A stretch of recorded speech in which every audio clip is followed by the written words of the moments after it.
Okay, so let's have number 16. So a man pays 15,000 pesos annually starting at the end of the fifth year. Okay, so mag-drawing lang tayo ng cash flow diagram.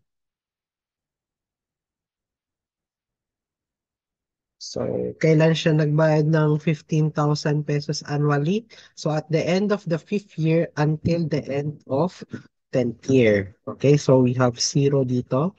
So, mag-jump na tayo kagad sa 5, no? So, this 1, 2, 3, 4, 5. So, dito mag-start yung arrow natin, pababa, until 10. Okay, so 6, 7, 8, 9, 10. So, ilang araw to? So, 6 na araw. So, magkano? So, 15,000. So, 8 is 15,000. And 20,000 at the end of the 11th year until the end of 15th year. So, meron tayo ditong 20,000 for 11, 12, 13, 14, 15th year. So, mas mahabang araw lang.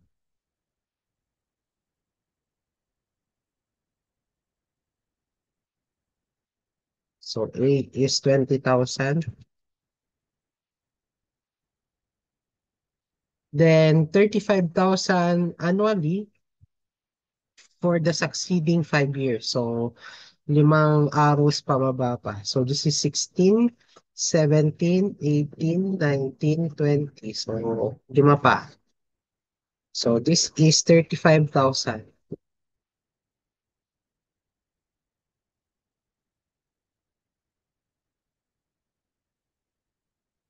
Okay? So, A is 35K. So, with 10% interest, so I is equal to 10%.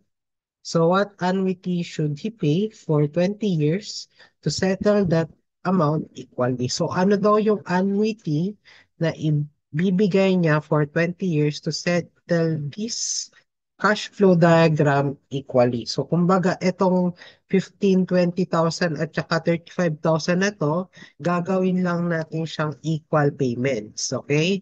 So, pare-parehas na ano lang, haba ng A. So, pero mag-start siya from 1 to 20 years.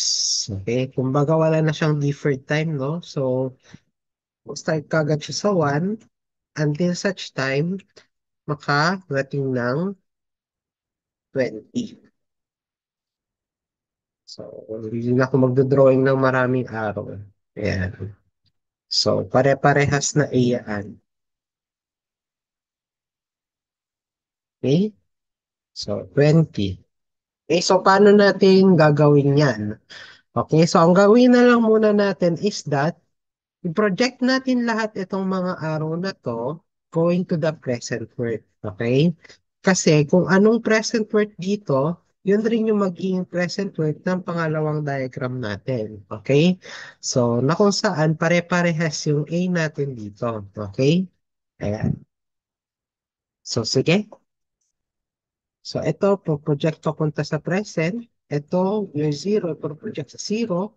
Ito, i-pro-project sa 0.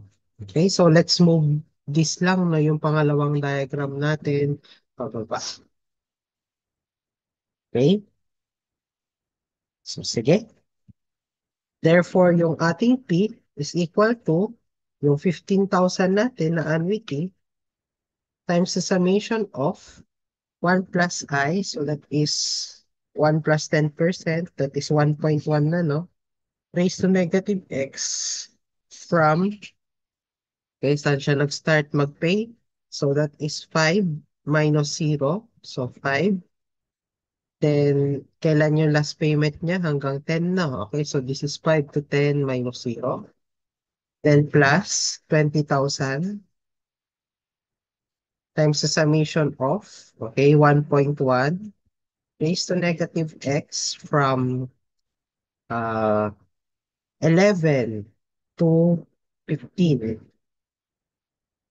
Then plus 35,000 times the summation of 1.1 raised to negative x from 16 to 20.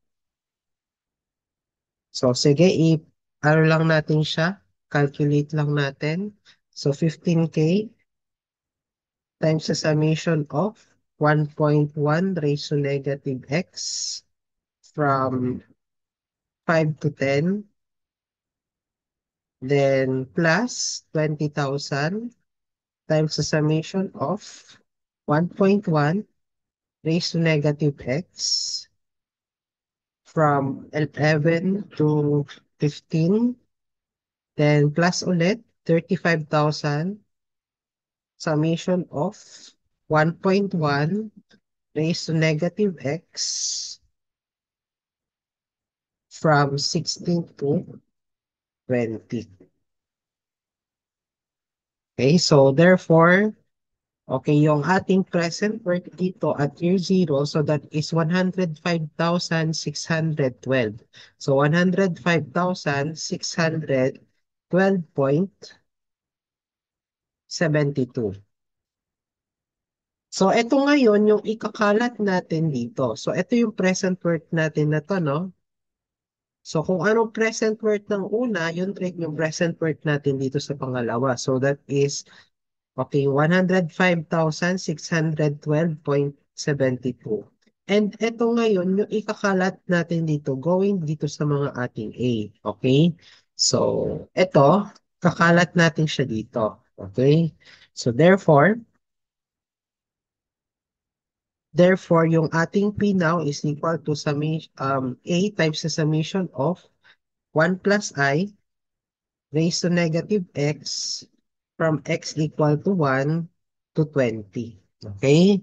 And so therefore, this is now 105,612.72 is equal to, okay, annuity yearly multiplied by summation of 1.1 raised to negative x from 1 to 20. So since hindi pwedeng mag-shift solve dito, so divide na lang natin siya. So that is now 105,612.72 all over summation ng 1.1 raised to negative x from 1 to 20. So therefore, A now is equal to 1. So divide lang natin to sa summation ng 1.1 raised to negative x from 1 to 20. So therefore, this is now equal to 12,405.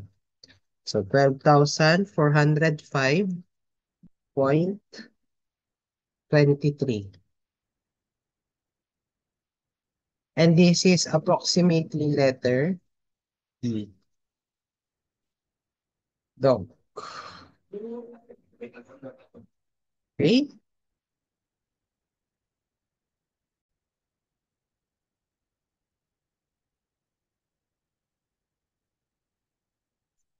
Okay, let's have number 17.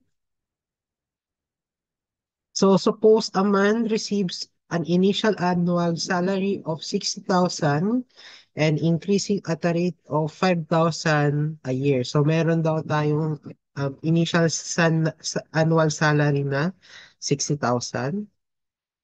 Then until such time, after 1 year, tataas yan ng tataas. Okay.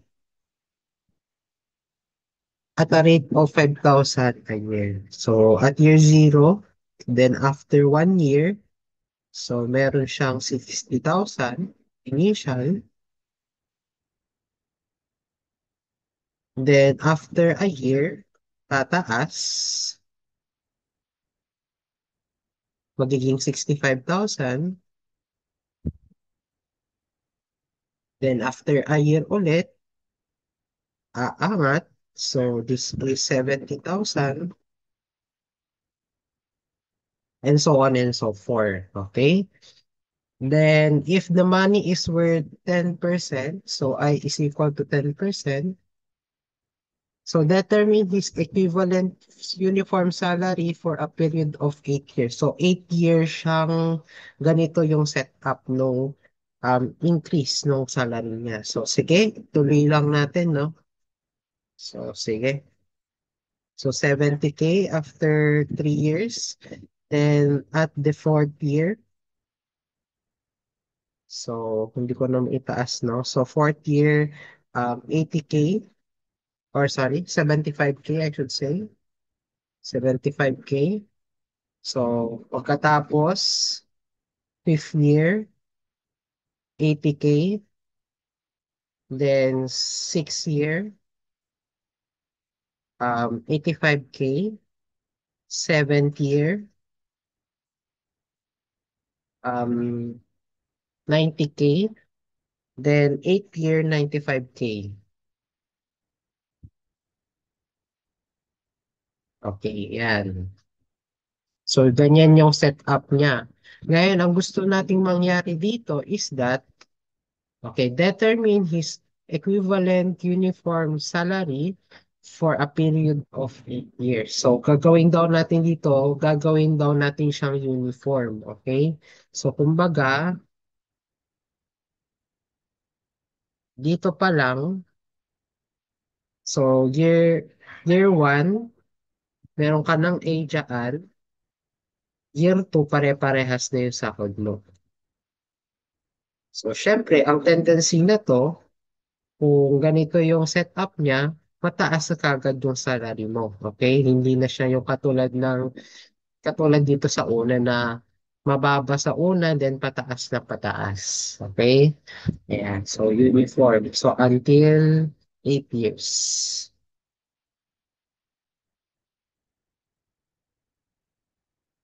Ayan.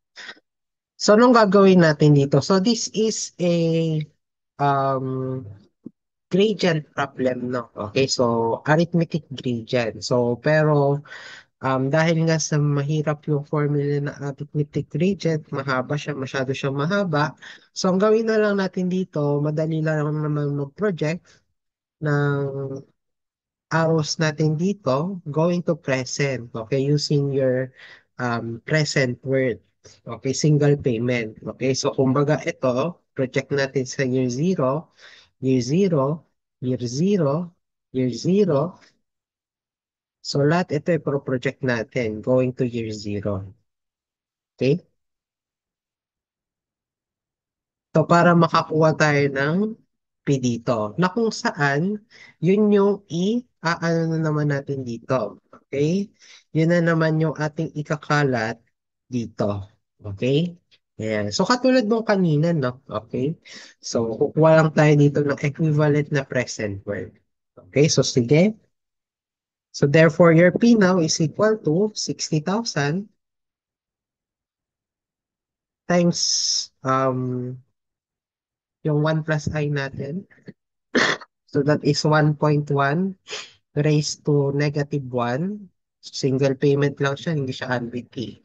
Kaya walang summation. So this is plus 65,000 times 1.1 raised to negative 2 plus 70,000 times 1.1 raised to negative 3 plus 75,000 times 1.1 raised to negative 4 plus 80,000 raised multiplied by 1.1 raised to negative 5 plus 85,000 times 1.1 raised to negative 6 plus 90,000 times 1.1 raised to negative 7. Then lastly, 95,000 times 1.1 raised to negative uh, negative 8, I should say. So, type lang natin lahat yan. So, medyo nakakapagod lang siyang i-type, no? Pero, ano lang naman siya, uniform ring yung gagawin natin dito. Okay, so sige. So, hindi ko na muna ilalagay yung tatlong zero dito, no? Ta-times ko na lang mamaya ng 1,000. So, 60 times 1.1 raised to -1 plus 65,000. 65 times 1.1 raised to -2 plus 70 times 1.1 raised to -3, then plus 75 times 1.1 raised to -4 plus 80 times 1.1 raised to -5 plus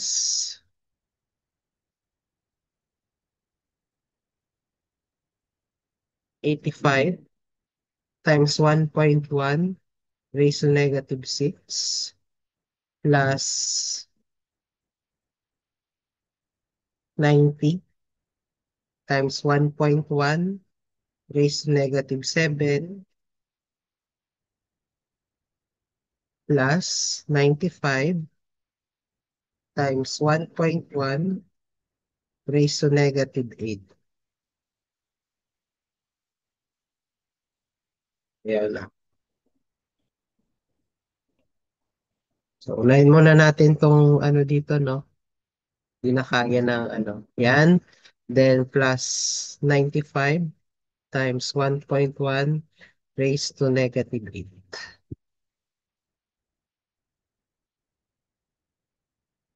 Then, times lang natin siya ng 1,000 kasi tag-iisang libo yan. Okay, so ito siya. So, ito yung P natin.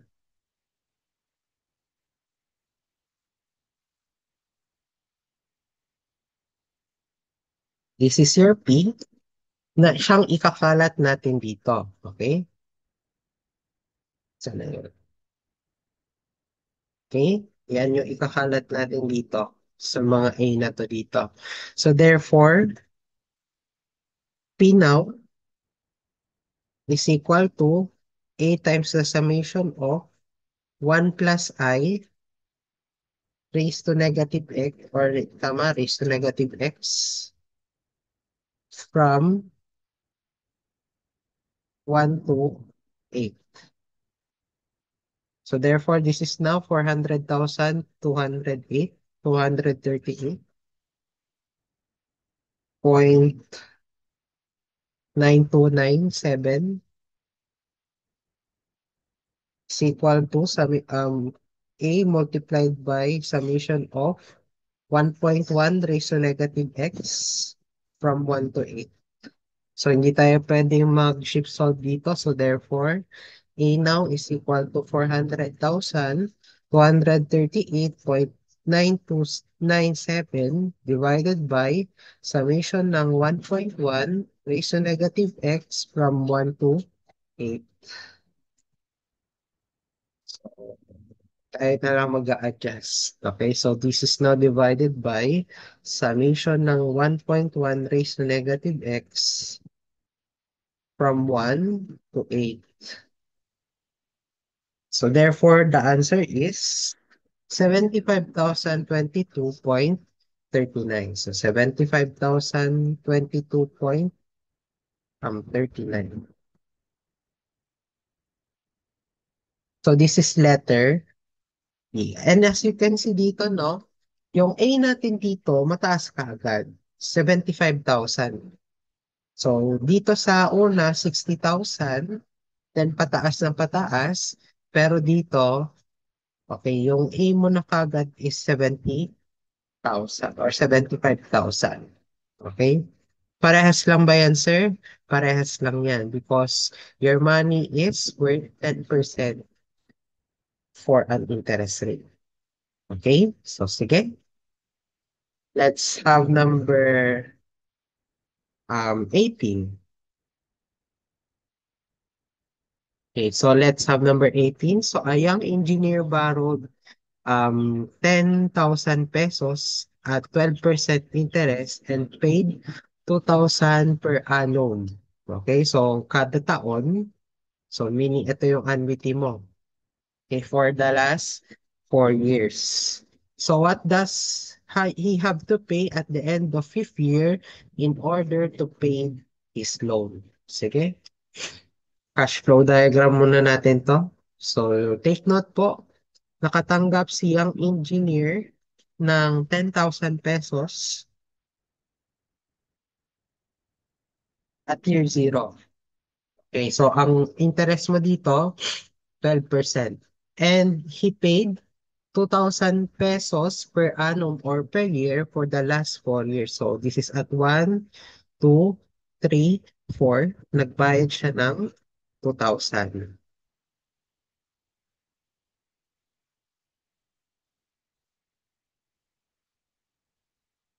Okay? Ayan.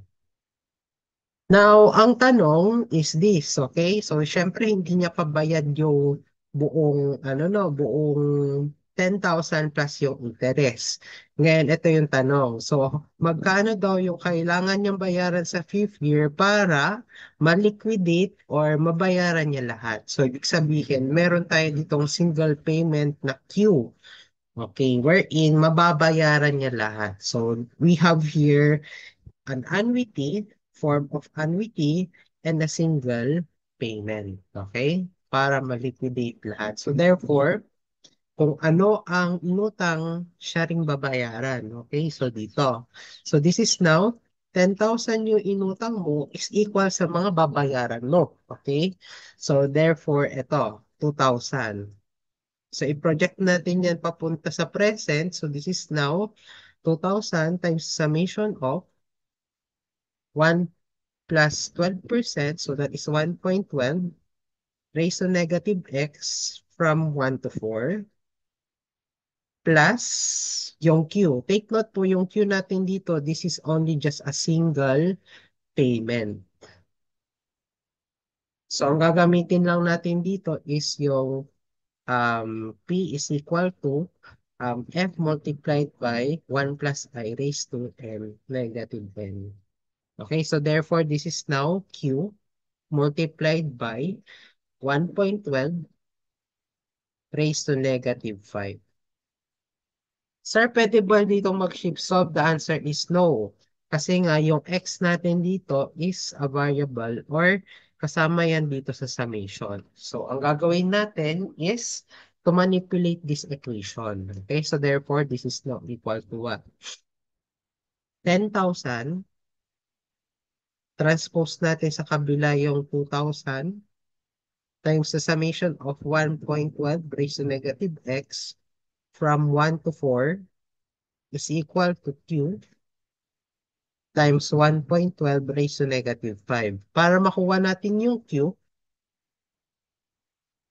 so all we need to do is to divide this both sides by 1.12 raised to negative 5. So dito na yan pupunta. So 1.12 raised to negative 5.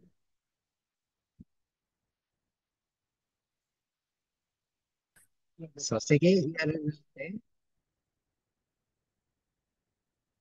So this is now 10,000 minus 2,000 times the summation of 1.12 raised to negative x from 1 to 4 all over 1.12 raised to negative 5. So therefore, this is now, so ito pa yung babayaran niyan, no? Kasi plus yung interest pa to eh. So that is now 6,917.72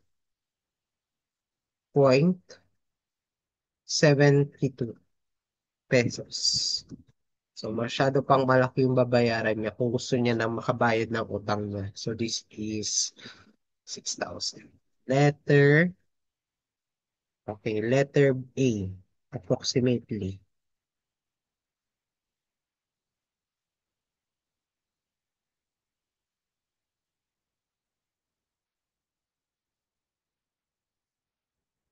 Okay. Sige, let's move on to the next. Number 19. So, an employee obtained a loan, 10,000 pesos at the rate of 6% annually. So, in order to build a house. So, sige. Draw tayo ng cash flow diagram. So, humiram siya ng 10,000 pesos. So, pataas. Makatanggap siya ng 10,000. So, this is at year 0. And tumaas yung kanyang halaga ng pera. So, sa pamamagitan ng interest. So, that is 6% annually. Compounded annually. So, in order to build a house, so how much he pay monthly? Ngayon, ang problema natin ngayon dito, annual ito, pero ang gusto natin dito, mode of payment, monthly. So, anong gagawin natin dito? So, para maging, ano siya, uniform, so we will convert this to monthly. Okay? Para dito, yung mga payments na natin dito is nakamonth na siya. So, puro annuity monthly na to. Okay? So, this is from the first year or from the first month to ilang months kapag 10 years. So, therefore, this is 10 times 12, no? So, therefore, this is 120 months. Okay? So, from the first month down to ika 120th month. Okay?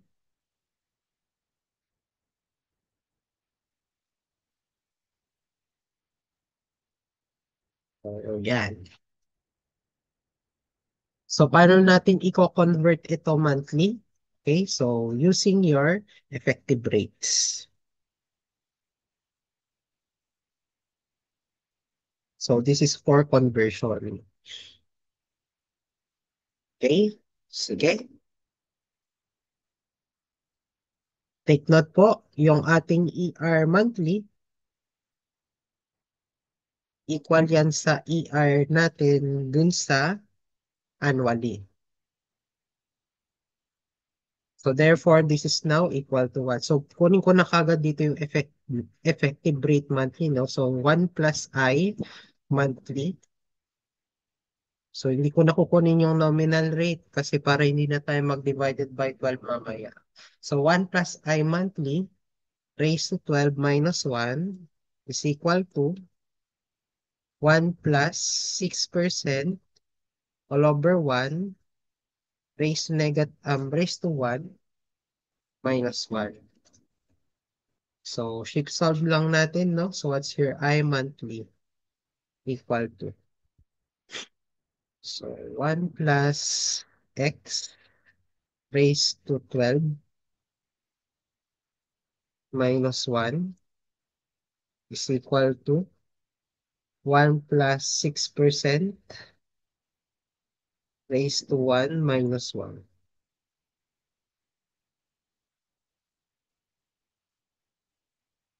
So, ito na siya, no? Ito yung percent natin monthly. So, save na lang natin yan as variable A. So, store natin kay A sa calculator para hindi na tayo mag-type-type ng ganito karaming number. So, shift is store A. Yan, nakastore na yan sa A. So, yan na yung gagamitin natin dito para ma-project natin tong annuity monthly natin dito papunta lahat saan? Sa hiniram niya. Okay? Kasi yun lang yung alam natin yung hiniram niya. So, 10,000 pesos. Okay? Project lang natin yan papunta sa present lahat. So, sa papaanong paraan?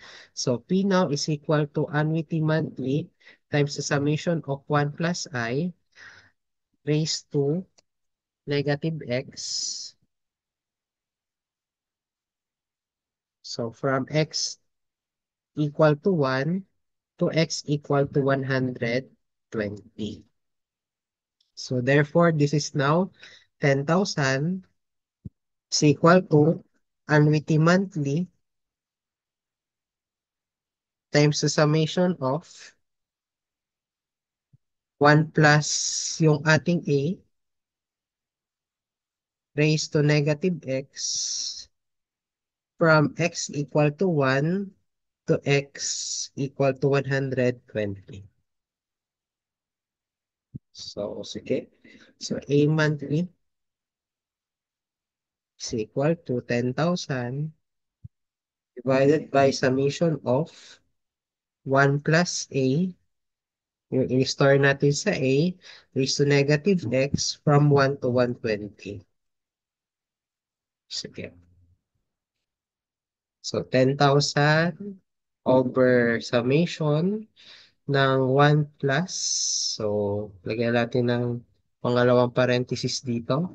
So, 1 plus A raised to negative x from 1 to 120.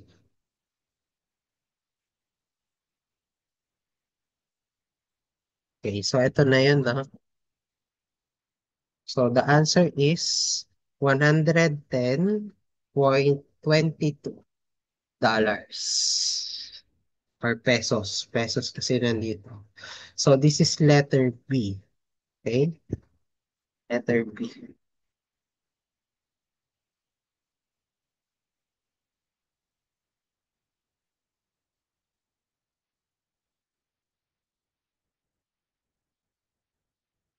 Okay, so let's move on to number 20.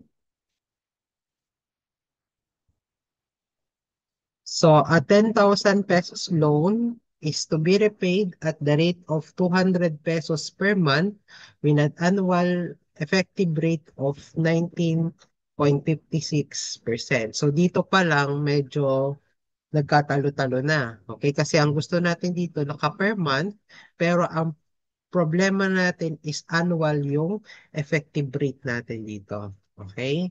So, month versus annual. So, hindi compatible. Okay? Di ba? Okay?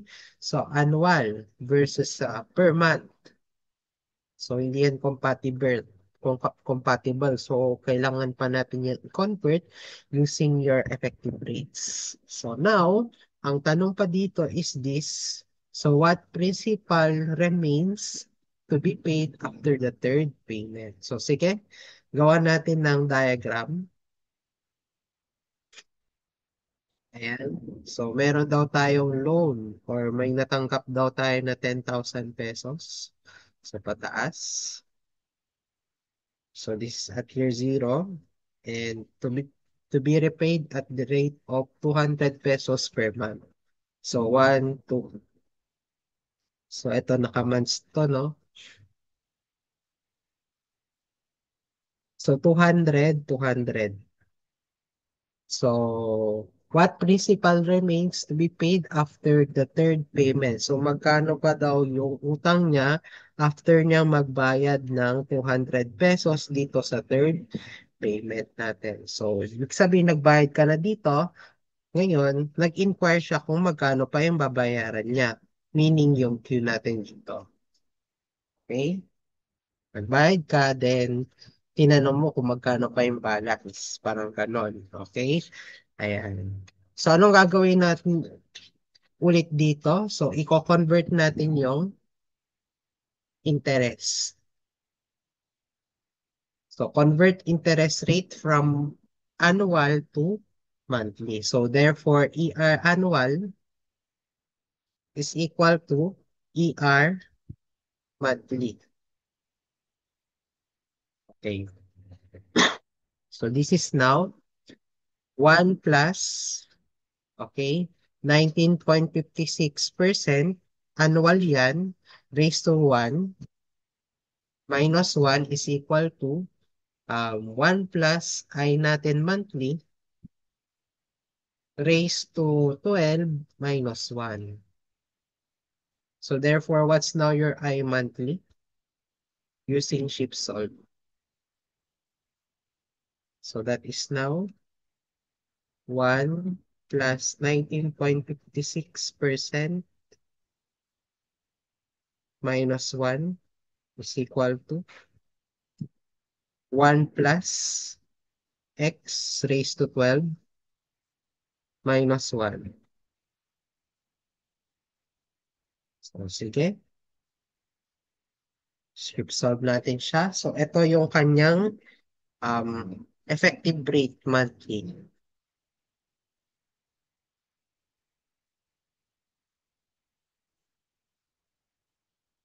Okay, yan yung I monthly niya. Okay?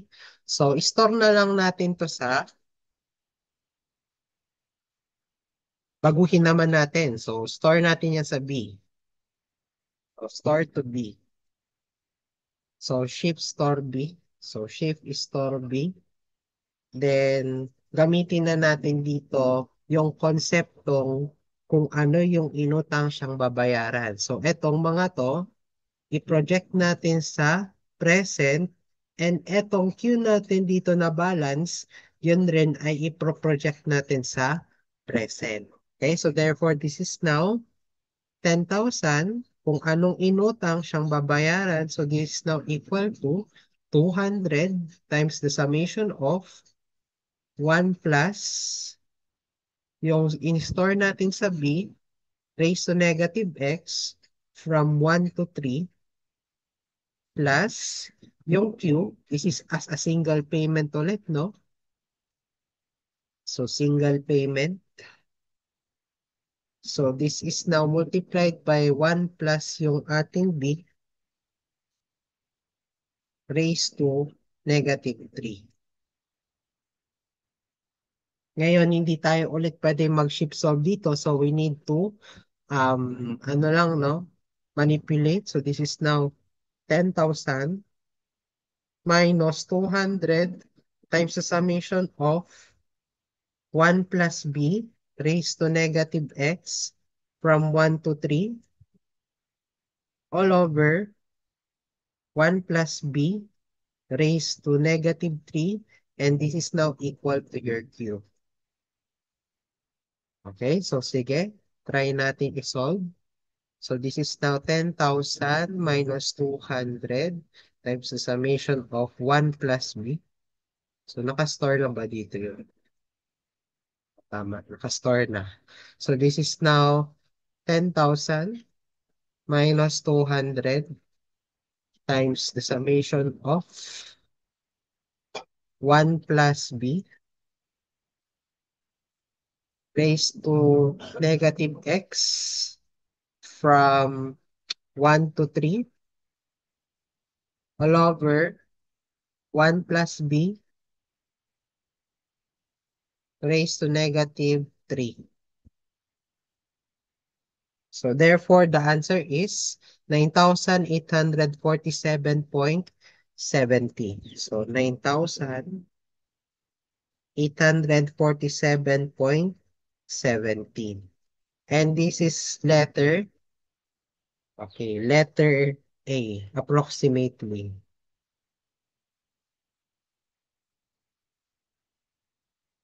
Ay, sorry, letter B pala. Okay. Ayan, medyo nagkamali ako ng ano, kita. So, 9,847 or nearest to letter B, 9,850.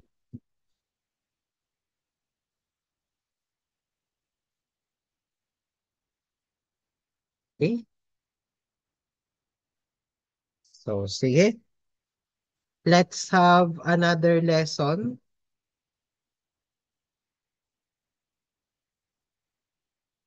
So, meron pa tayong other kinds of annuity. So, we have the annuity due and perpetuity. Okay? So, we have your annuity due. So, kailan po tayo gagamit ng annuity due? So, annuity due is in which the cash flow or payments occur at the beginning of the period. So, for example, meron kang kinuwang machine or pinurchase na machine. Okay? Ayan. So, therefore, so nakuha mo na yung machine, pero ang gagawin mo na is babayaran mo na agad yung ihuhulog mo. Okay? So, dito. So mag-start ka at year zero, maghulog ng mga annuity. Ayan. So unlike dito, sa ordinary annuity natin, at the end of each period. Okay? End of each period. So dito, beginning of each period. Okay? Dito sa annuity June. Sabihin, mag-start ka dito pa lang sa una pa lang. So, paano yan? Okay? So, take note mo, may formula rin tayo dyan ng manual. Pero ang sinasabi ko nga sa inyo, mas madali siya kapag may gagamitin nyo yung summation. Mas konti kasi yung i-input natin. So, kapag yung summation yung gagamitin ninyo, eto lang siya. So, yung formula mo sa ordinary annuity, eto yon. Then, kakabitan mo lang siya ng, okay, mumultiply mo lang siya ng 1 plus I. Okay, ganun rin dito sa ano, no? Sa future word. Okay? So, yung formula natin sa future word, ito yon. Then, kakapitan mo lang ulit ng 1 or times 1 plus I. Oh, ito yung mas maganda na to, di ba? Okay. Kaysa sa pag-memorize ka ulit ng another batch ng formula. Okay? So, let's go now to perpetuity. So, from the word perpet, meaning perpetual, no? Okay, so meaning forever. Okay, so this is a stream of equal cash flows that continues indefinitely. Okay, so ibig sabihin walang hanggan. So it is a special type of annuity with an infinite number of payment periods. So for example, nag-invest ka. So take note po dito, mag-i-invest ka. Ang mangyayari, okay, so when it comes to perpetuity, so yung mga annuity mo dito will come on forever. Okay? So forever ka nang merong makukuha until n is equal to infinity. Okay, yan. So, paano naman yan, sir? Okay, so paano po natin uh, makakasolve ng ganyan. So, yung formula natin dito for perpetuity, so yung P natin dito, so this is the present worth for perpetuity. So, yan yung P natin, present worth. And yung ating A dito, this is your annuity, and your I, this is your interest rate. So, wherein yung ating formula for perpetuity is P is equal to A over I. Okay, so yan lang yung formula lang natin, A over I. Wherein, ito, ang default naman natin ulit dito is naka-yearly to. So, kung gusto mo dito is quarterly, convert mo yung formula natin or yung interest rate natin quarterly. Okay? Ayan siya. So, ngayon, another, ano po natin dito, one good example dito sa perpetuity is when it comes to um, yung mga retirement natin, okay, when it comes to pension, okay? So take note po, kapag naghulog-hulog ka until such time na mag-stop ka na maghulog, magre-receive ka na ng pension, okay? And that pension is forever.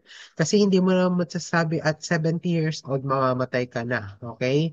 So dito, yung hanggat nabubuhay ka, meron kang pensyon. Okay? So therefore, your end is equal to infinity. Okay? So that's a good example for perpetuity. Okay? So SSS, TSIS. Okay? Kapag na-reach mo na yung retirement years mo, ayun na, pwede ka na mag-pension. Okay? So that in the form of a perpetuity na. Okay? So, take note naman po, okay, pwede rin itong gamitin sa um, mga constructions natin, okay? So, especially sa mga government facilities natin, like for example, yung mga roads, ano pa ba? yung bridges. Okay? So this is in the form of capitalized cost. Okay? So this is an extension for perpetuity. Okay? So wherein, okay, the sum of the first cost and the present worth of all costs of replacement, operation, and maintenance for a long time or forever. Okay, so for example, meron kang i-construct na bridge. Okay, so ibig sabihin, meron kang initial na investment dyan. Okay, so take note po, dapat ma-maintain yan for a certain period of time. Then, hindi naman matatapos hanggang doon lang yung um, service ng bridge mo. So, kailangan mo i-maintain. Maintain ng maintain, maintain, maintain ng maintain until such time it will be indefinite or forever. Okay, so this is in the form of capitalized costs. Okay, so that's the first cost, yung pag-construct mo ng bridge plus yung cost ng perpetual maintenance. So this is in the form of your perpetuity. Okay? So, may case 1 tayo dito, no? Okay, so for your case 1, so no replacement, only maintenance and or operation every period. Okay, so wherein yung capitalized cost mo is your first cost plus your present worth of perpetual operation and or maintenance. So, ito yung formula natin dyan. Okay, so your capitalized cost or CC is equal to FC plus A over I. Ngayon, kung may deferred na perpetuity, okay, so for example, naghulog ka, okay, pero hindi mo, sorry, tama, naghulog ka, then hindi mo pa makukuha until such time, after 3 years siguro, after 5 years, makukuha mo na siya indefinitely forever. So, ito yung gagamitin mo. Okay?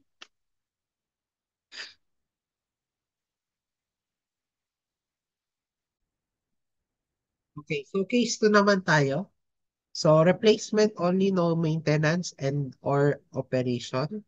So, your capitalized cost is equal to FC plus yung X. Okay, so dito meron na tayong replacement. Okay, so yung X na to, this is equal to S over 1 plus 1 plus I raised to K minus 1. Wherein yung S natin, this is the amount needed to replace or maintain the property every K period.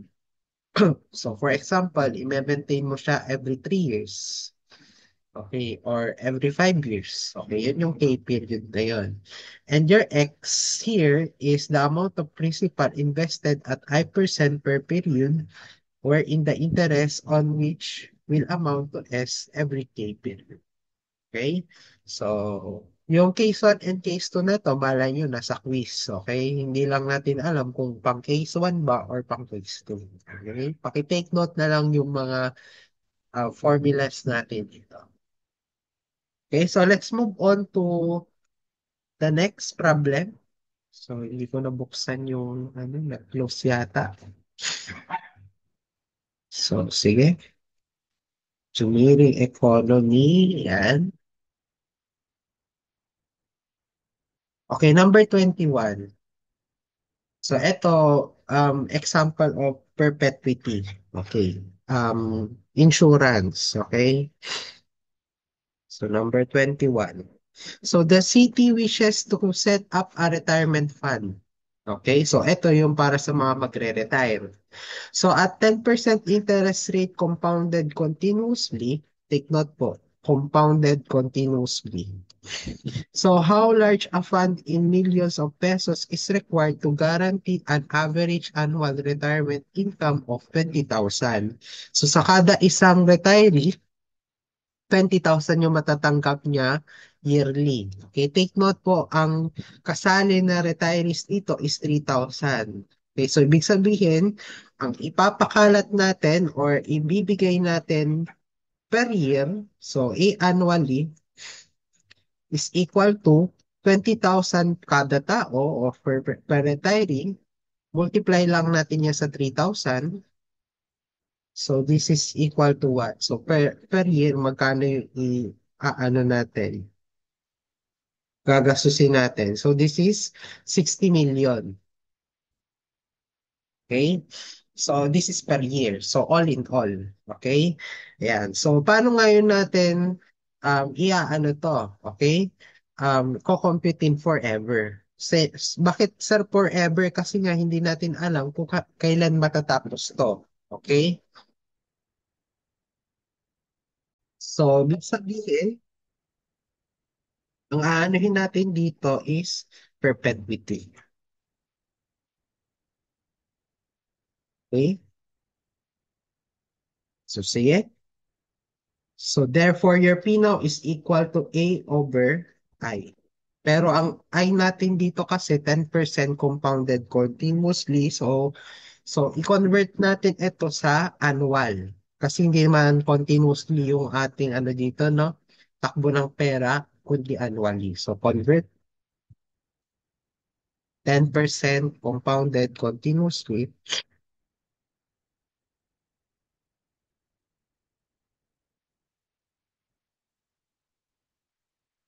to annual. Okay? So therefore, using your ER, so ER continuously is equal to ER annually. So ito, yung formula natin for ER continuously is E raised to R minus 1. Okay, pakitake note ito, no? Wala yata to doon sa notes ninyo. So for your ER continuously. And this is equal to your ER annually. Okay? So therefore, this is now E raised to zero point 0.1 or zero point 0.10 minus 1. And this is now equal to your ER annually. So, take note po yung ER annually nyo rin dito, this is now equal to your I annually. Okay? So, therefore, ilan na yung ating ER annually dito? So, therefore, this is now E raised to zero point 0.1 minus 1. So, therefore, this is now, okay, 10.52%. Okay? So, ito na yung ating compounded annually.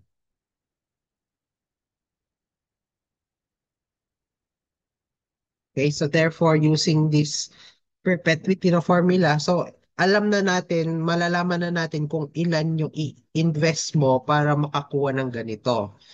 Okay? So therefore, yung i-invest natin na P,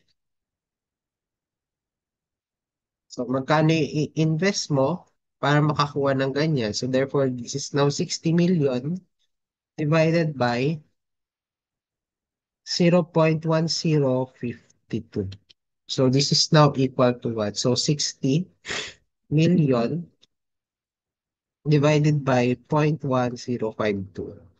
So therefore, this is now equal to 570 million. Letter D.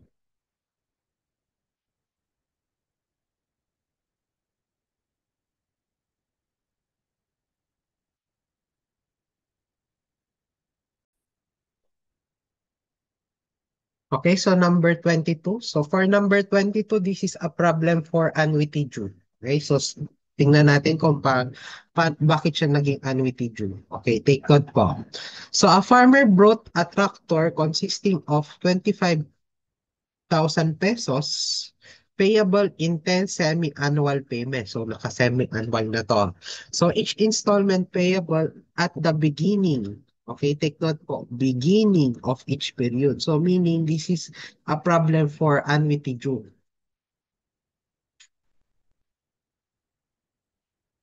So, if the rate of interest is 26% compounded semi-annually, so determine the amount of each installment. So, hanapin daw po natin kung magkano yung inuhulog niya yung annual installment or semi-annual installment niya.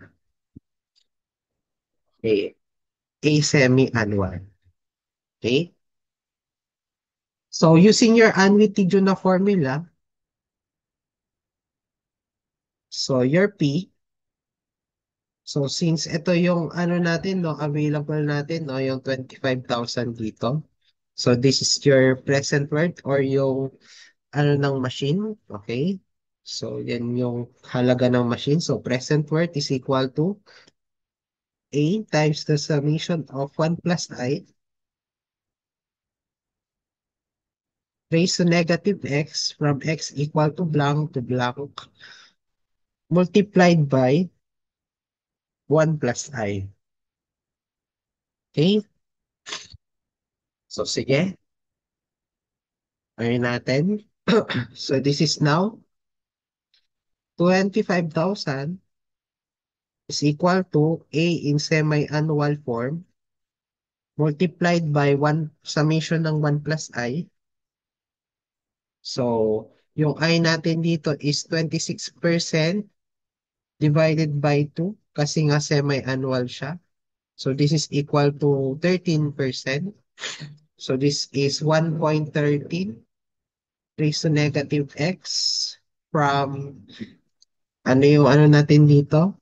Limits natin. So, 10 semi-annual payments. So, from the first semi-annual to the 10th semi-annual, 1 to 10.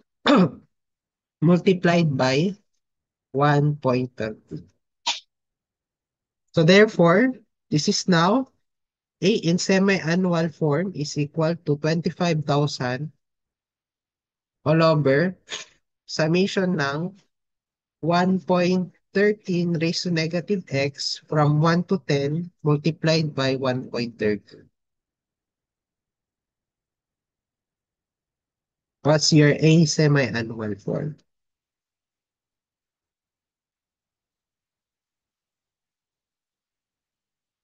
So this is now 25,000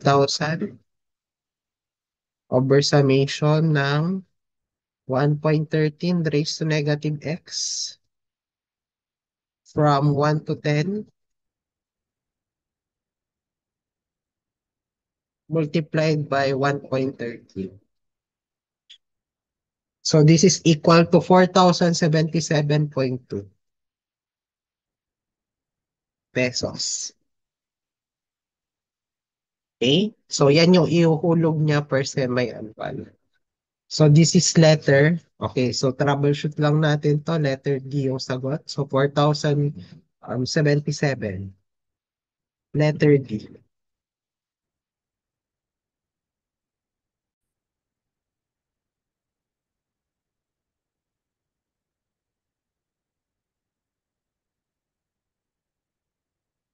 Okay, number 23. So this is another problem for your annuity Juno. Okay, so let's find out kung bakit.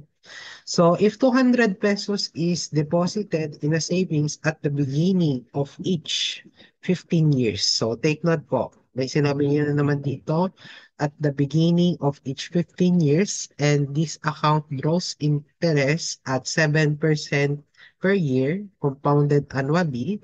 So the value of the account at the end of 15 years will be most nearly blank. Okay? So take note po, ang gusto niyang makuha yun yung hinahanap na kung magkano yung makukuha niya at the end of 15 years. So, meaning yung F, okay, future word. So, F at 15 years. Okay? So, since beginning, so this is your annuity June.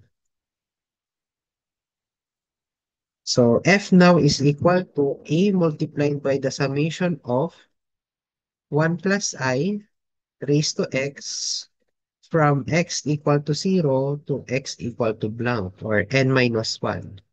So multiplied by 1 plus I. Okay? So therefore, this is now F is equal to 200 times summation of 1 plus I. So yung I natin dito, 7%.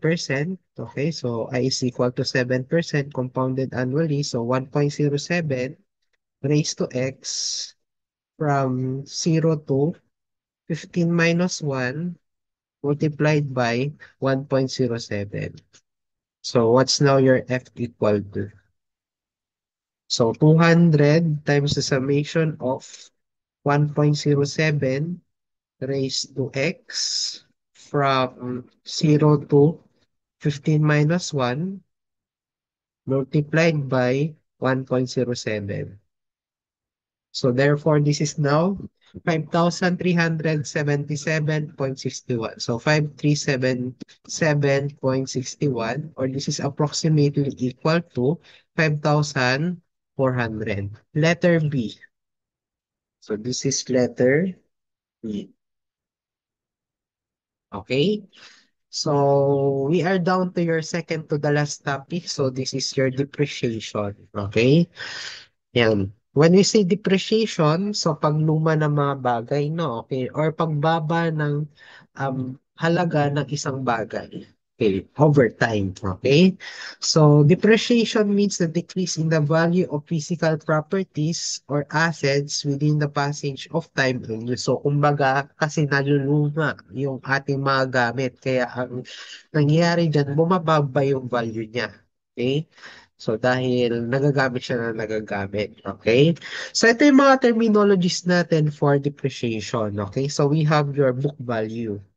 Ito yung una nating, or bago yung book value, ito muna. Original cost. Okay? So, your CO. So, this is the cost of the asset when it is brand new or nung bago pa siya. Ito yung purchasing amount natin nung bago pa siya. Okay? So, take note po, as time passes by or yearly, nagbabago-bago yung halaga niyan. Okay? So, that is your book value na. Okay? So, your book value or BV. So, represent an asset recorded value on a company's balance sheet calculated as the original cost less your accumulated depreciation. So, therefore, BV is equal to your cost, original cost minus your depreciation. Okay? Kung magkano yung mababawas na depreciation value. Kumbaga, ito yung nandun sa accounting note mo. Okay? So, meron rin tayong tinatawag na market value. Ito naman, for example, meron kang um,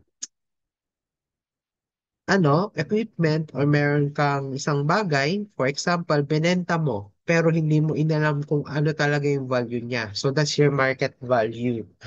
Okay? So, take note po, hindi mo alam kung magkano yun in toto. Okay? So, kumbaga, nag-ano ka na lang, nagsabi ka na lang, ay, sa tingin ko, ganito yung price niyan. Okay? So, that's your market value. Okay? So, we have also your sink cost. So, this is the difference between your book value and the market value. Okay? So, it will tell us kung ikaw ba ay nalugi or kumita doon sa binigay mong amount. Okay? Or pwede ring break even. Okay? Kumbaga wala kang na-gain, wala kang na-loss. Okay? So we have also your useful life or L. Okay? So this is an estimate of the number of years it is likely to remain in service or kung hanggang kailan lang siya. Okay? So, for the purpose of cost-effective revenue generation. So, hindi naman forever na merong halaga yung bagay na yon. Okay? There will come a time na sobrang lulumain na siya and it will end its useful life. Okay? So, dyan na pumapasok itong term na to. Okay?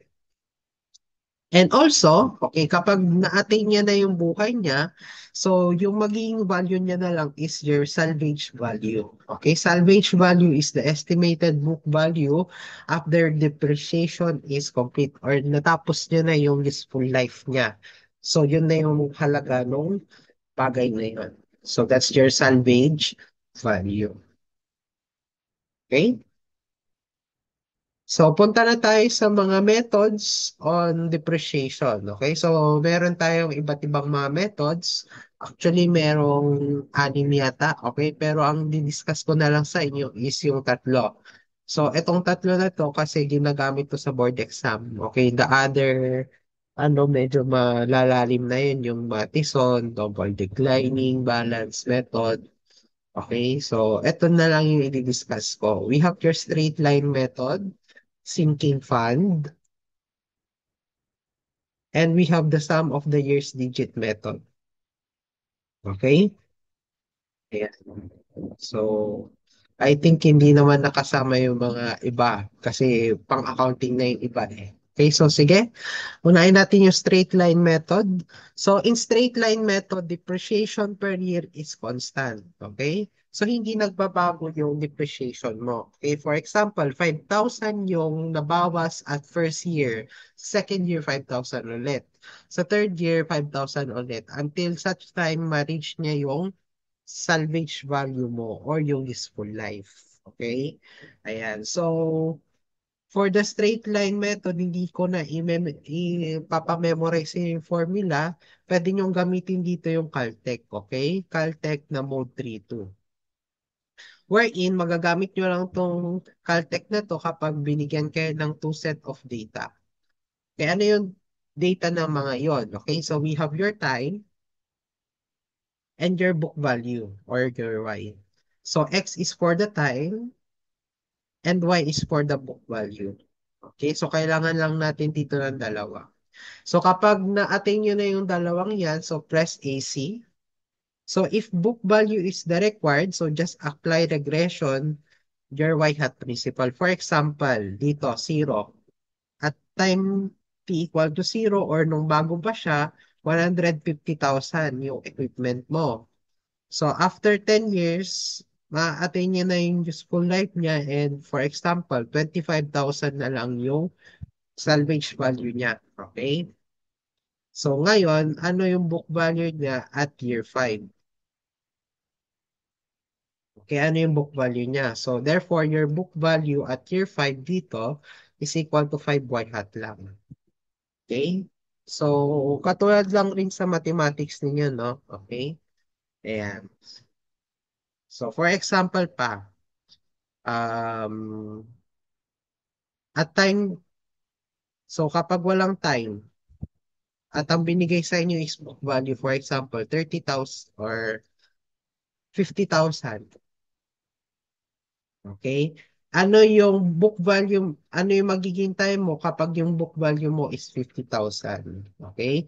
So therefore, kukunin natin yung time given book value, so that is now equal to 50,000 x hat naman. So x hat is for the time, y hat is for the book value. Okay? Okay. Sige, punta tayo sa sinking fund.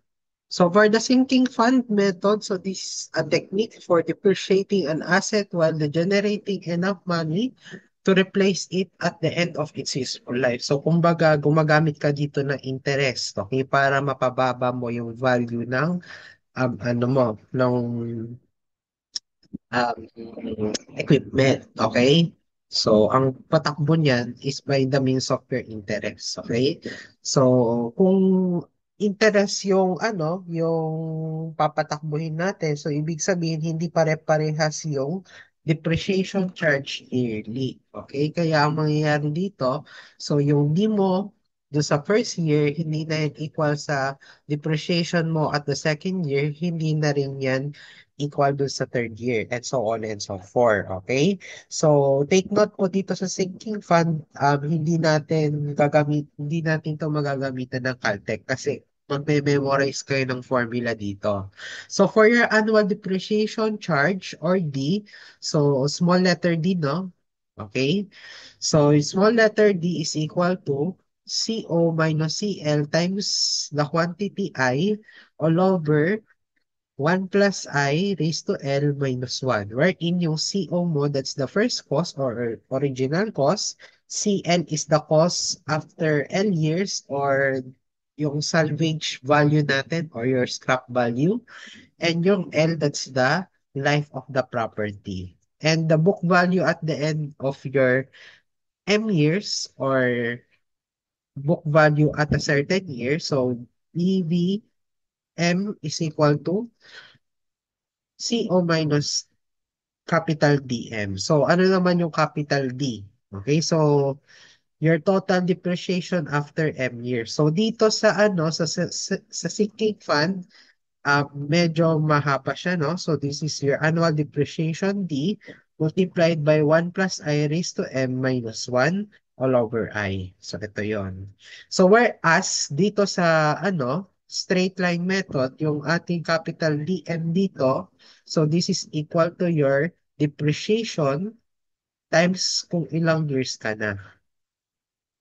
Okay, so yung M natin dito, so this is the nth year.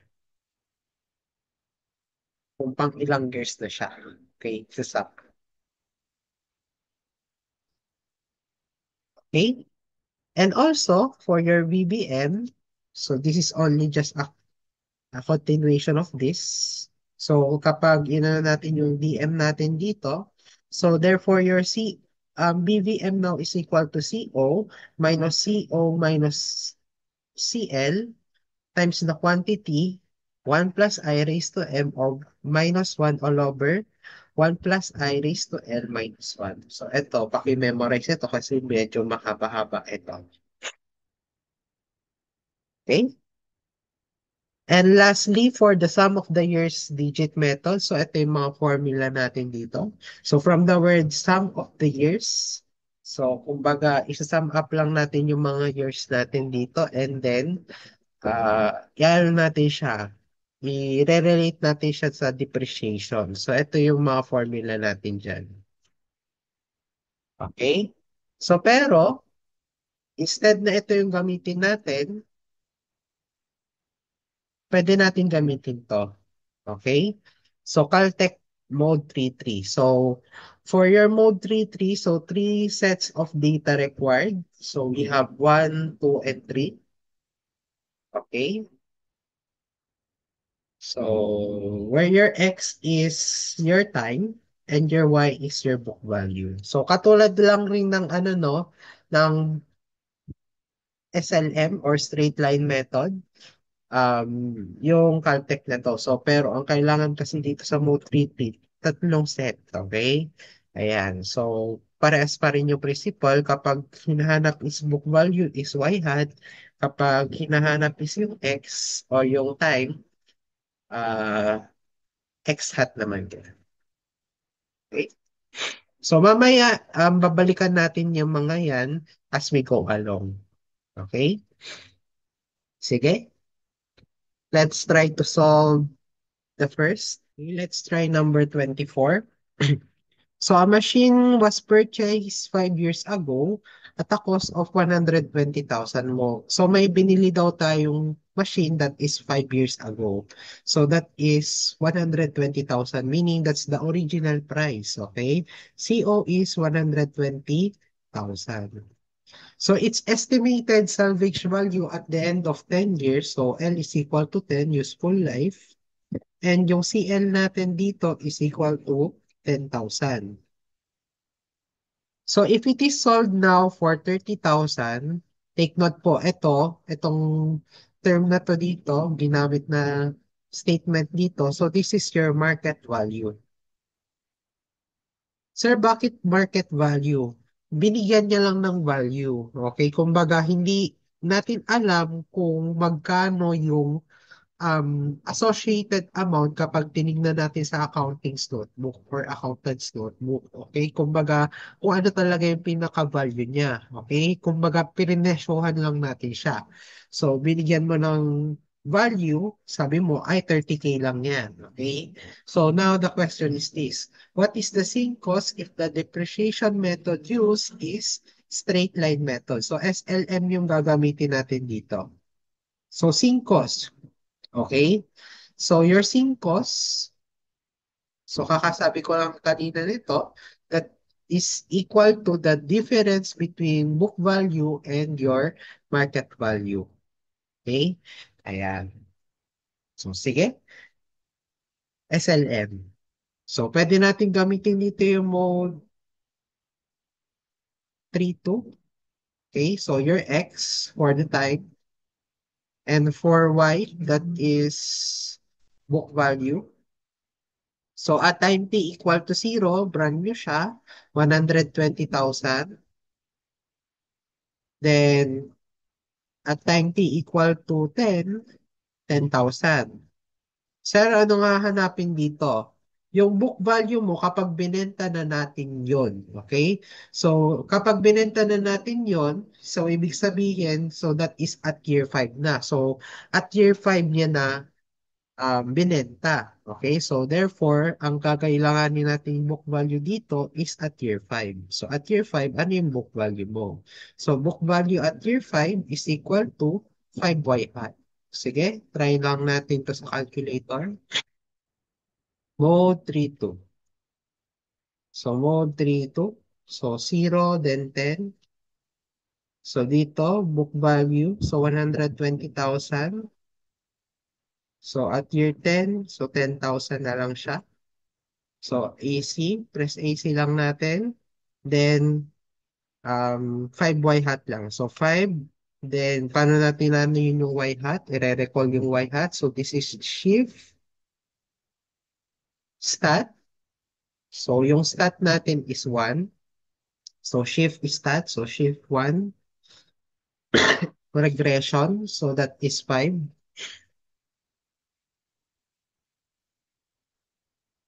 Then, Y hat is 5. Okay, Y hat is 5.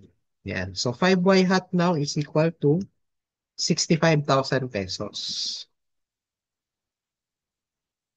So, ito dapat yung value ng machine. Okay? After 5 years. Ngayon, binenta mo lang siya ng 30,000. Eh, di may lugi ka. Okay? So, therefore, this is now 60,000 or 65,000 minus yung binenta mo na market value na 30,000. Okay? So, sayang. Okay? May lugi ka. Kasi binenta mo lang siya ng 30,000 eh. So that is now 65,000 minus 30,000. So therefore, yung lugi mo, 35,000. So therefore, the sunk value or sink value is, sink cost is 35K. Okay?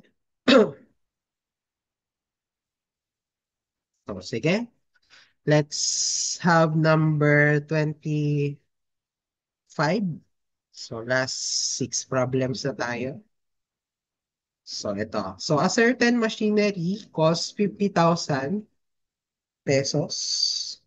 So meaning that's your ano no, original cost, CO 50,000, and it will last 12 years. So L is equal to 12 with a salvage value CL that is equal to 5,000 pesos. So money is worth 5%. So I is equal to 5%. If the owner decides to sell it after 5 years, okay, after using it for 5 years. So, yung ating ano dito, M natin dito is equal to 5. So what should his price be so that he will not lose or gain financially in the transactions? Okay, so ibig sabihin, yung market value mo will be equal to your book value. Kasi nga, hindi ka mag-lose, hindi ka mag-gain. Okay, so dapat alam mo kung magkano yung halaga niyan talaga. Okay, so using your sinking fund, since may interest tayo dito na binanggit, pwede nating masolve to using your sinking fund. So, since merong interest,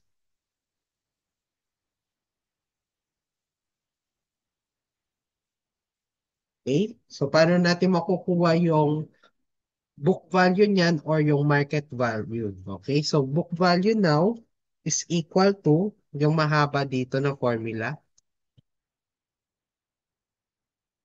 Ito. Okay? So, therefore, VB at year 5, kasi sa year 5 mo siya ibebenta, so after 5 years.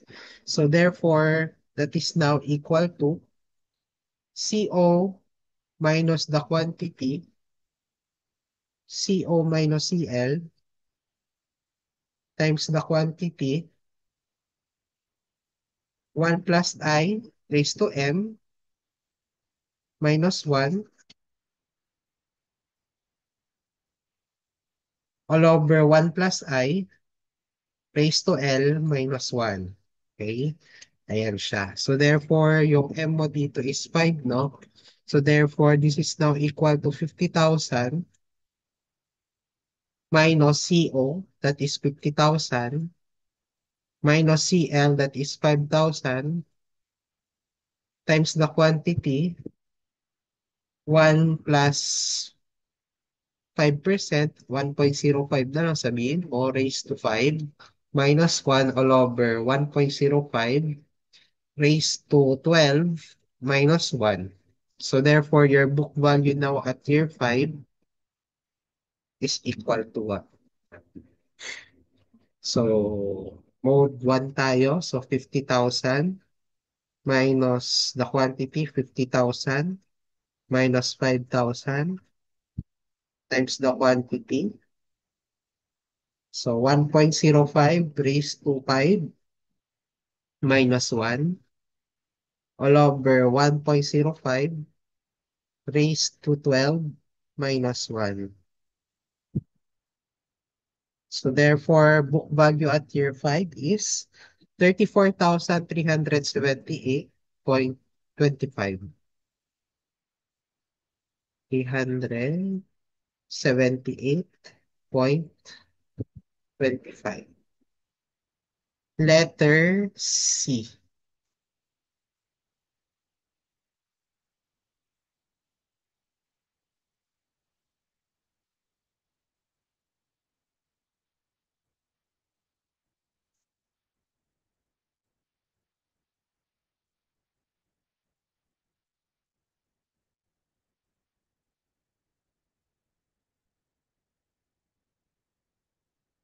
Okay? So next tayo, number 26. So the original cost of a certain piece of equipment is 150,000. So that's your original cost. So CO, 150,000.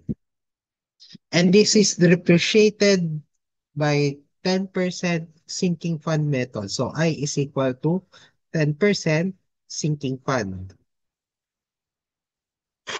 So determine the annual depreciation charge or yung small letter D natin if the book value of the equipment after 10 years, so BB10 is the same, so the same as it has been depreciated at 14,000 each year by the straight line method. Okay, take note po. Yung BB10 natin at sinking fund is equal to yung BB10 natin at SLM. Yun yung sinasabi nitong problem natin dito. So, by sinking fund is the same by straight line formula. Okay? So, after 10 years to, no? Ayan. So, paano natin yan gagawin? Okay, kunin lang natin yung book value ng sinking fund. Okay? So, since small letter D yung hinahanap, so ang gagamitin natin dito is, eto na lang, no? Ito. Tapos ito. So, CO minus DM. So, CO, so BB, M is equal to CO minus DM. Okay, so where your DM now is equal to, so kunin lang natin yung formula. So, D multiplied by 1 plus I raised to M minus 1 all over I.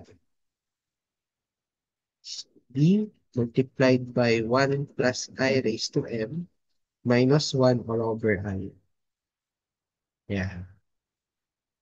So how about sa SLM naman? Okay, so yung VDM mo dito is equal to CO minus ano rin, no? DM. But what's your DM for straight line method? So that is D times M. Okay? Wherein yung D natin dito is 14,000 each year. So, binigay na yung ano, no? Yung depreciation. Okay? So, therefore, yung DM mo dito is 14,000 multiplied by 10. So, ito na yung DM mo kapag sa straight line method. Ayan. So, sige. Lagay natin lahat yan. So, therefore, this is now 150,000 minus ito. So, this is now T multiplied by 1 plus I. So, 1.1 or 10% na kasi yan. Raised to M. So, that is at year 10, no? Okay, year 10 minus 1 all over I. So, that is 0.1 is equal to 150,000 minus, okay, 14,000 times 10. Okay? So, ito na yan. Ito na yung buong yan. So, therefore, shift solve, makukuha na natin yung D. So, ano yung D natin dito? So, 150. So, para magka-cancel lang dito yung 150,000, no? Ayan. So, therefore, this is now equal to what? Negative X multiplied by the quantity, 1.1 raised to 10 minus 1 all over zero point 0.1 is equal to negative 14,000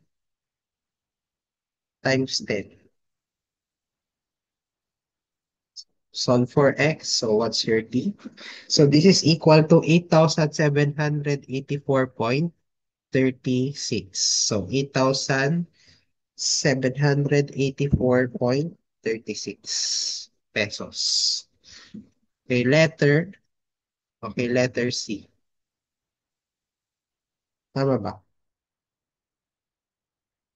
Tama. 8,784.36. So letter B, we should say.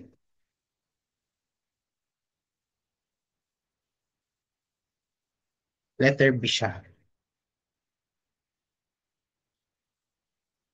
Okay, next. Number 27. Okay. So a machine costs 50,000 pesos. So that's your original cost. Last 10 years and has a salvage value at the end of life that is equal to 5,000. So useful life, 10 years. And yung salvage value mo, CL, is 5,000 pesos. So determine the depreciation charge during the 5th year. So hanapin daw natin yung D sub 5. So magkano daw yung depreciation or nabawas during the 5th year? Ika-5th year. Magkano yung nabawas during the 5th year? And the book value at the end of 5 years or yung VP at 5 using the SYD method. SYD na tayo. O, paano kapag SYD? Caltech? Pwede tayong gumamit ng Caltech dito. So, kapag SYD or sums of the years digit method, so this is mode 3-3. Yan. Mode 3-3. So, pero ang kailangan natin dito, tatlong data. Sir, ang problema natin, dalawang data lang. So, may gagawin tayo dito. Okay? So, focus. So, at X time T, and yung ating Y, this is your book value. Yan. So, yung first two natin dito na data is alam natin. Okay? So this is your original cost and your useful life. Okay? At time t equal to 0, 50,000. So at the end of useful life, so 10 years, so 5,000 na lang siya. Sir, meron pa ba tayong alam? Wala na. Okay? Yung ika-third term natin dito, ang gagawin lang natin dito, mag plus 1 ka lang dito. So therefore, at year 11, magkano yung magiging salvage or magkano yung ating magiging book value? Sabi nga natin, kapag sinabi mong salvage value, hindi na yan mababawasan pa. Kumbaga yan na yung hangganan ng depreciation mo. So, ibig sabihin, at year 11, 5,000 pa rin. At year 12, 5,000 pa rin. At year 13, 5,000 pa rin. So, ganyan kapag S1P. Okay? Ayan siya. Okay? So, mag plus 1 ka lang dito, then kopyahin mo yung book value dito. Or yung salvage value, I should say. Okay? Sige. So, tapos na yung tatlong data natin. So, pwede natin siguro makuha kagad yung book value at year 5. May BB5. So, at year 5, magkano yung book value? So, BB5 is equal to 5y hat lang. So, try natin sa calculator yan. So, mode 3, 3. Okay, so this is now 0, 10, 11. So, dito, this is 50,000. Dito, 5,000. This is 5,000 also. So, press AC lang, 5y hat. So, 5. Shift stat, regression, y hat. So, number 6 na siya, no? Ito, number 6. So, yan. 5y hat now is equal to, okay, 17,272.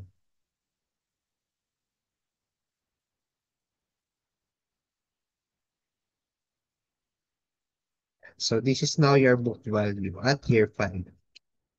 So, isa lang yung merong ganyan, no? So, that's letter B.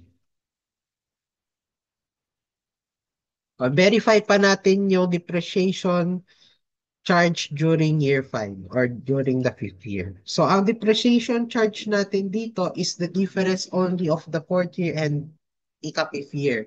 So, D5 natin is equal to depreciation charge ng 4th year at ng 5th year. So, yung 4y hat natin minus 5y hat. So, therefore, this is now equal to what? Okay? So, 4y hat minus 5y hat. So, this is now equal to 4,909. Nakuha ba natin yan? Dito? Yes, nakuha natin. Letter B. How about sir kapag total depreciation naman po? Sabi ko nga sa inyo, ang magkakaparehas lang is yung SLM, okay? During the annual depreciation. Pero dito sa sinking fund at saka SYD, hindi sila magkakaparehas. Iba-iba yung depreciation charge yearly. Magbabawas yan. So therefore, for example, total depreciation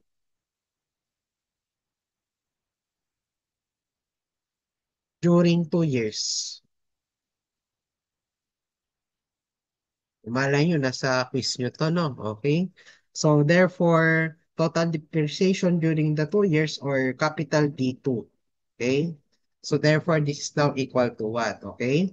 So unahin lang natin yung year 1. So this is now 0y hat minus 1y hat.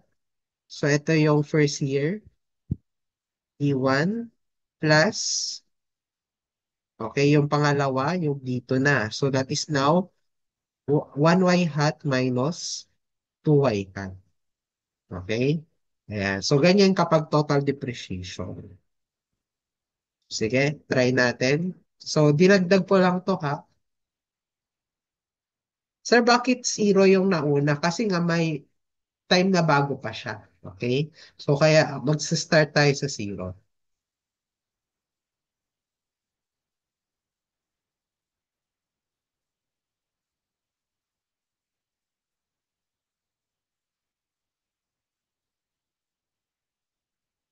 So ito siya. Yan yung total depreciation after 2 years. So 15,545.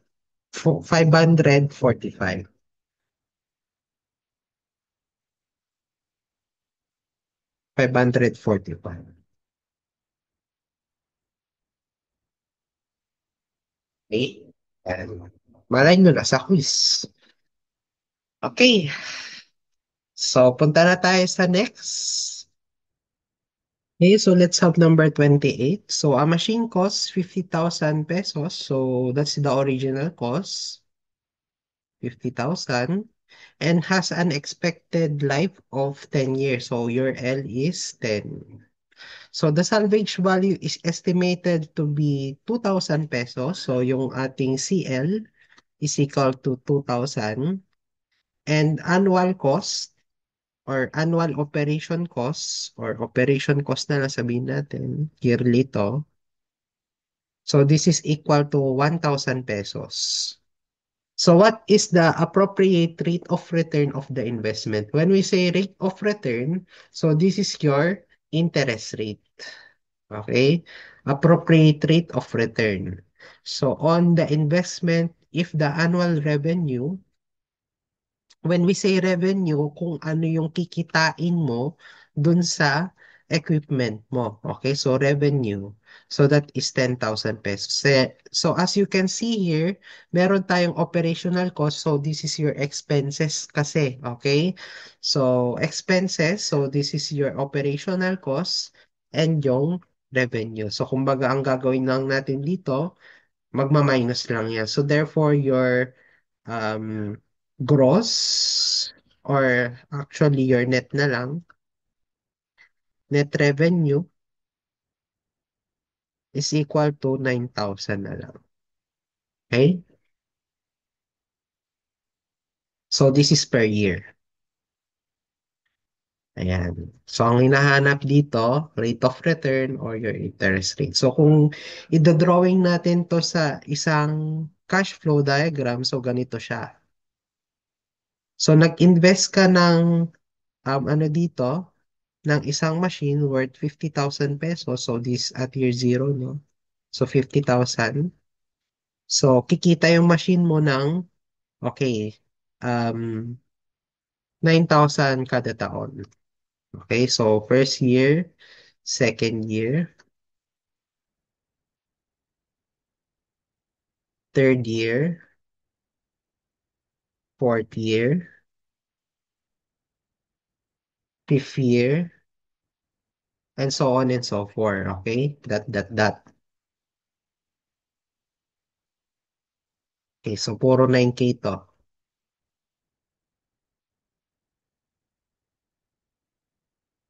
So 1, 2, 3, 4, 5. Until such time makarating ng, okay, ng 10th year. And sa 10th year mo na yan, okay, bukod sa 9K na kikitain mo, meron ka pang kita dito. Okay? So, may kikitain ka pa dito na 2,000 as your salvage value. Yan. So, dalawang araw, no? So, gawin ko na lang red yung isa. Ito. Ayan. So, now, the question is this. Okay, appropriate rate of return. Okay? So, ano daw tong rate of return? So, sige. Ang gagawin na lang natin dito is i-project na lang natin itong makita mo dito going back to the present. Okay, dalawa yung ating i-project. Ito, so this is in the form of annuity. So project sa present. And ito, i-project natin sa present. Okay? Ayan. So therefore, kung ano ang in-invest, yun rin yung kikitain. So therefore, this is now 50,000 is equal to yung annuities natin dito. So this is 9,000 times the summation of 1 plus I. So hindi natin alam tong I na to. So unknown yan. So this is raised to negative x from x equal to 1 to x equal to 10. So this is now plus, okay, yung 2K. So this is as a single payment. Okay, so single payment siya. So this is now 2K multiplied by, or 2,000, okay ko. So 1 plus I raised to negative 10. Okay? So hindi rin natin alam yung I dito. Sir, pwede ba tayo mag-shift solve? Hindi pwede kasi nga may summation tayo. So ang gawin na lang natin dito is by trial and error. Na kung saan, so since meron tayong left side dito na 50,000, hahanapin na lang natin yung I natin dito na kung saan magbibigay yan ng, okay, 50,000 na sagot. Okay, so therefore, try natin si letter A. So this is now 9,000 times the summation of 1 plus blank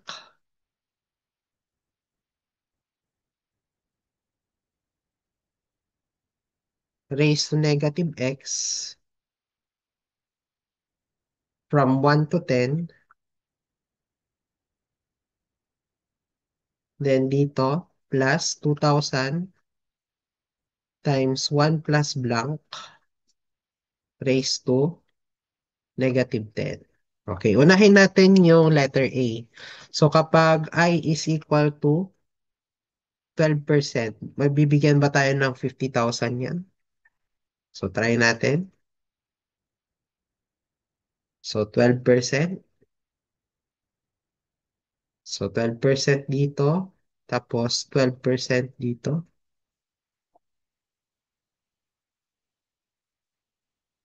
Okay, hindi. So 51,495. So medyo malayo. Okay, so try natin si letter B. So kapag si letter B yung ginamit natin, so ano yun? So that is 11%. So kapag 11%,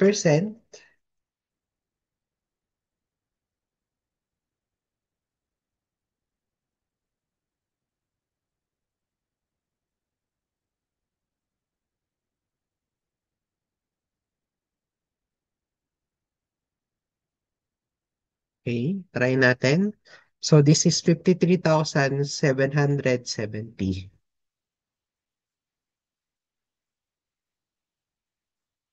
Okay, medyo tumaas siya, no? O, try pa natin. Letter C is 13%. Kapag 13% kaya.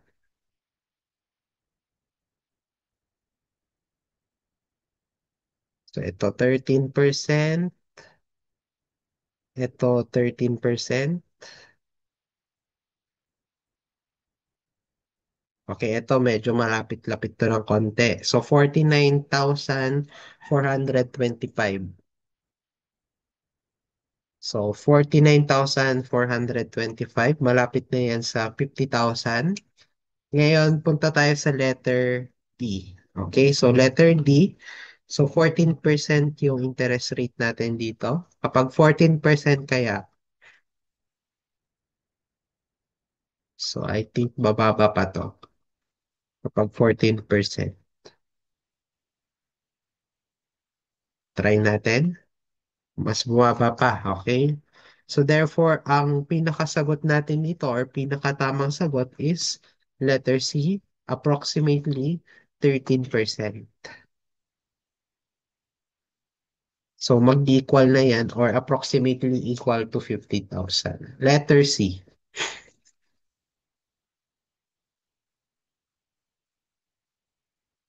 Okay. So punta na tayo sa number 29. So the total income equals the total operating cost. So we're in dito. Ang ginagawa lang natin is income is equal to expenses. Kung ano ang kinita mo, yun yung gagamitin mo. Okay? Kumbaga nagpagod ka lang dito, no? Okay? So that's your break even. No gain, no loss. Okay? So kumbaga nagpagod ka lang. So income is equal to expenses. Ngayon, bakit natin um, inaalam yung break even. Okay? Na kung ito kasi yung turning point natin dito, wherein kapag nalagpasan natin yung break even, kikita na tayo in the business perspective. Okay? So kapag nalampasan natin yung break even natin, sales or break even sales, so after that break even, tataas na yung ano natin, income natin. Malalagpasan nyo yung expenses. Okay? So, ibig sabihin, kapag nalagpasan nyo yung expenses, may profit ka na. Okay?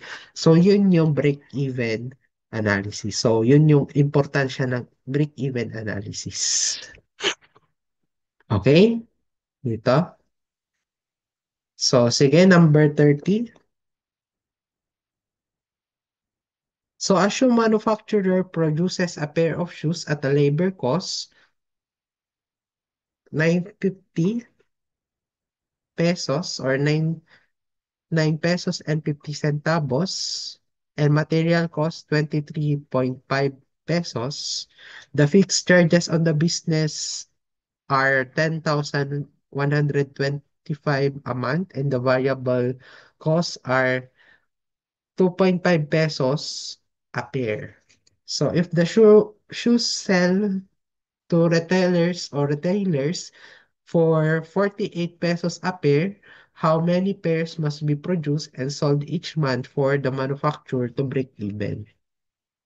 Okay, may word dito na break even. So therefore, your income here is equal to expenses. Okay? So yung income mo dito is ito, okay? Ibebenta mo na siya for 48 pesos a pair. Okay, so 48 per pair. Okay, ngayon ang tinatanong, how many pairs mo siya ibebenta? So, para maging break even. So, yung 48 per pair mo dito, times mo lang yan sa kung ilang number of shoes yung ibebenta mo. So, let N be your number of pairs. Number of pairs to be sold.